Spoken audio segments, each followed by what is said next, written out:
최근 스위스에서 열린 우크라이나 재건회의에는 우크라이나를 비롯해 미국, 독일, 프랑스, 한국 등 전 세계 주요 40여 개국 정상 및 고위급 인사들이 대거 참석했는데요.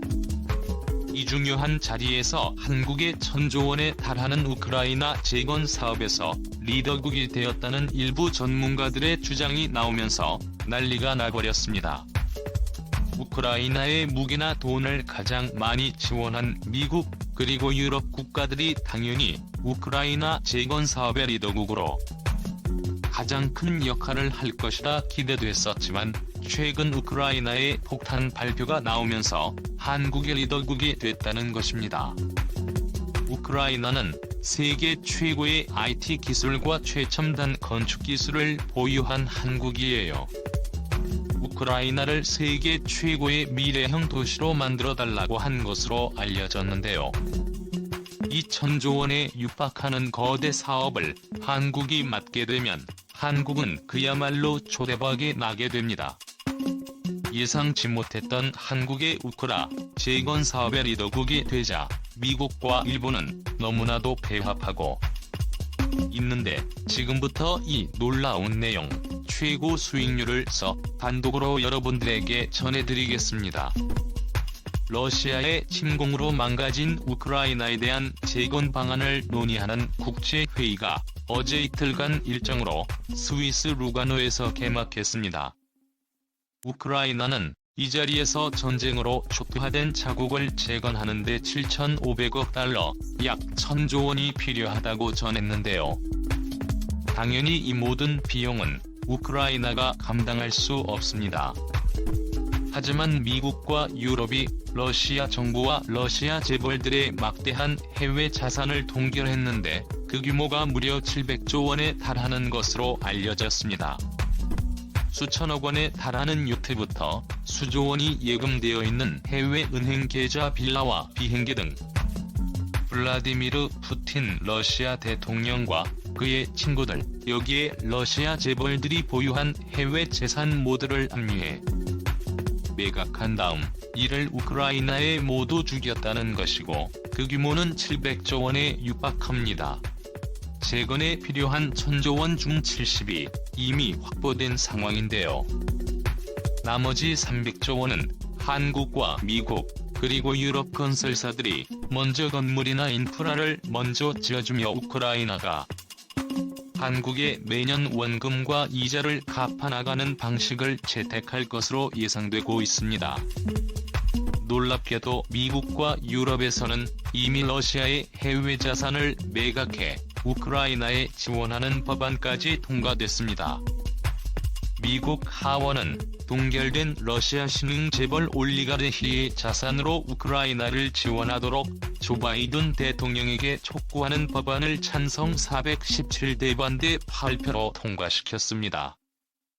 법안을 주도한 민주당의 톰 멜리나우스키 의원은 우크라이나인들의 폐허에서 죽음들을 묻고 있는데 요트, 은행 계좌 앞 빌라 비행기 등이 모든 러시아인의 부를 푸틴과 그 친구들에게 돌려줄 수 있겠느냐라며 그렇게 하는 것을 상상할 수 없다라고 말했고, 미국 상원에서도 이를 현실화하기 위해 속도를 내고 있습니다.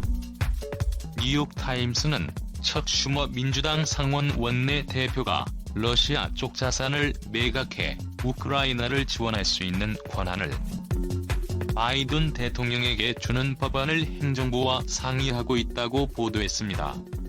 영국도 이에 동참했습니다. 현지 시간 3일 영국 일간 가디언에 따르면 트러스 외무장관은 지난주 영국 의원들에게 정부가 캐나다처럼 영국 내 동결된 러시아인들의 자산을 몰수해 이를 우크라이나 전쟁 피해자에게 나눠주는 방안을 지시한다고 말했습니다. 로스 장관은 의원들에게 이 방안을 매우 면밀히 검토하고 있다라며 최근 이와 관련된 법안이 캐나다에서 실제로 통과됐다고 말했습니다. 그러면서 이 문제에 대해 우리는 내무부, 재무부와 공조하고 있다고 설명했습니다. 이리나 베레스쿠 우크라이나 부총리 겸 임시 점령지역 재통합장관은 한국일보와의 단독 인터뷰에서 우크라이나는 러시아와 협상할 생각이 없다. 한국이 도와달라라고 호소했습니다. 그리고 놀랍게도 한국을 1,000조 원에 달하는 우크라이나 재건 사업의 리더국이라 전했는데 그 이유는 놀라웠습니다. 군사 무기나 돈을 가장 많이 지원한 미국 그리고 유럽을 놔두고 도대체 왜 한국을 우크라이나 재건 사업의 리더국으로 선택했는지에 대해서 우크라이나의 설명은 이렇습니다. 첫 번째로 한국은 한국전쟁 후 재건에 성공한 경험이 있기 때문이라고 말했습니다. 실제로 한국은 전 세계의 지구 역사상 가장 단기간 안에 전쟁 후 재건에 성공한 국가로 전 세계 개발도상국들의 롤모델 1위로 꼽히고 있습니다. 실제로 한국이 이뤄낸 한강의 기적은 태국, 필리핀, 베트남, 인도네시아 등 대부분의 동남아국들뿐만 아니라 심지어 영국과 이탈리아까지 한국 경제를 벤치마킹하며 한국이 그동안 어떻게 경제 성장을 이뤘는지 조사에 그대로 따라하고 있습니다. 그만큼 한국의 지구 역사상 믿기지 않는 업적을 이룬 것인데요. 한국 전쟁 후 한국은 세계 최빈국 중 하나였습니다. 우크라이나 부총리는 한국은 전쟁 후 재건에 성공했다. 한국의 성공 모델은 우크라이나에 많은 가르침을 줄 것이다. 24시간이 아닌 16시간을 사는 듯한 지칠 줄 모르는 한국의 열정도 배우고 싶다 전했습니다. 그러면서 한국에 가장 먼저 부탁하고 싶은 것은 모듈러 주택이라며 한국에는 모듈리어 주택 건설에 대한 지원을 요청하고 싶다. 한국의 기술력이 우수하다는 점을 안다. 겨울이 다가오고 있기 때문에 주거 마련은 우리에게 특히 중요하다라고 말했습니다. 네, 그렇습니다. 집을 잃은 수백만 명의 우크라이나들에게 한국이 주택을 지어주는 것을 시작으로 우크라이나 최첨단 인프라와 건물, 도로 등을 모두 한국이 지을 수 있다는 것입니다. 한국전쟁 직후 우리는 그나마 있던 생활터전마저 폐허가 되었고 그로 인해 빈곤의 나락으로 떨어지게 되었는데요. 당연히 국제사회의 원조 없이는 생존하기 어려운 상황이었습니다. 여기서 더 충격적인 점은 당시 한국을 원조해 중국과 리스트에는 필리핀과 레바논, 심지어 파키스탄과 리비아까지 포함되어 있었습니다. 이 국가들보다 한국의 상황이 더 어려웠던 것이죠. 자, 그런데 이렇게 최악의 상황에서 한국은 지난 50년 동안 전 세계 경제 성장률의 2배에 달하는 성장률을 기록해내며 한강의 기적을 만들어냈는데요. 여기서 기적이라는 극찬에 가까운 평가는 우리가 우리에게 내린 자와 좌천이 아닌 해외 경제 전문가들의 눈부신 우리 경제의 성장을 칭송하기 위해 부여한 훈장이었습니다. 노벨 경제학상 수상자인 로버트 루카스 교수는 1993년 발표한 메이킹 원 미라클이라는 논문에서 한국의 경제 성장을 기적이라 칭송했습니다.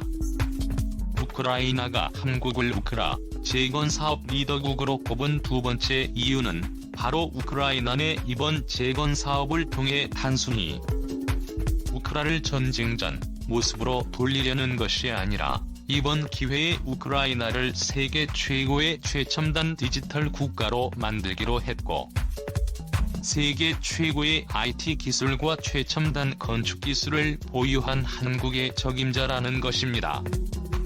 일각에서는 한국 기업들이 사우디의 미래형 도시에 내용 등을 짓는 핵심적인 역할을 하고 있는데 이를 우크라이나가 벤치마킹할 가능성이 높다고 전했습니다. 가장 먼저 한국에 우크라이나에 구축할 것으로 전망되는 분야는 바로 우크라이나의 국가행정관리 시스템 디지털화 사업입니다. 우크라이나의 국가행정 대부분이 서면으로 진행되었는데 모든 행정작업을 한국처럼 디지털화시켜 전쟁이 발생해도 해외에 서버를 두어 얼마든지 전산으로 모든 것을 처리할 수 있게끔 만들겠다는 것입니다. 실제로 한국은 디지털 국가 행정 시스템 분야에서 압도적인 세계 1위를 기록하고 있습니다. 단적인 예로 공공기관에서 필요한 서류를 발급하려면 한국은 공공기관 온라인 웹사이트에서 클릭 몇 번으로 바로 출력해 사용할 수 있는 반면, 일본에서는 우편으로 서류를 발송하기 때문에 최소 3-4일, 미국과 유럽은 넉넉히 2주에서 4주 정도를 기다려야 합니다. 우크라이나는 한국의 이러한 최첨단 디지털 행정 시스템을 도입하여 유럽에서 가장 빠르게 행정 처리를 할 수 있는 효율적인 국가로 거듭나게 될 예정입니다. 이뿐만이 아니라 우크라이나 국세청은 한국의 디지털 세무 시스템을 도입해 그동안 세금 납부율이 매우 낮았던 우크라이나를 완전히 뒤바꿀 계획입니다. 사람이 하나하나 확인하여 누가 얼마를 내야 하는지 조사하던 우크라이나와 한국의 디지털 세무 시스템을 적용하면 우크라이나 수많은 기업들뿐만 아니라 개인들까지 누가 얼마를 내야 하고 얼마의 연체가 발생했는지 모두 디지털 자동화를 시켜 알려주기 때문에 우크라이나 정부의 세수가 대폭 늘어나게 될 계획입니다. 이미 우즈베키스탄과 필리핀, 몽골 등이 한국에 이러한 디지털 행정화를 도입하면서 세수가 크게 늘어나고 효율성이 대폭 증가하는 데 초대 박임을 수차례 입증했습니다. 이와 관련 한국 기업들의 주식 가격은 최근 급등세를 보이기도 했는데요. 안드레이 하이트스키 우크라이나 항만청 감독위원회 위원장은 한국의 도움이 절실하다라며 우크라이나에 사는 고려인 동포 200명을 한국이 수용한 사실을 알고 있다. 우크라인들은 한국의 따뜻함에 크게 감동했다. 너무 좋은 이해다. 라고 극찬했습니다. 그러면서 이번에 한국이 우크라 재건 사업의 핵심적인 역할을 맡아준다면 우크라이나를 떠난 수백만 명의 우크라이나인들의 다시 고향을 찾을 수 있고, 이를 위해 한국 정부와 한국인들의 관심을 가지고 많이 도와달라고 호소했습니다. 오늘도 감사합니다. 최고로 멋진 하루 보내시길 바랄게요.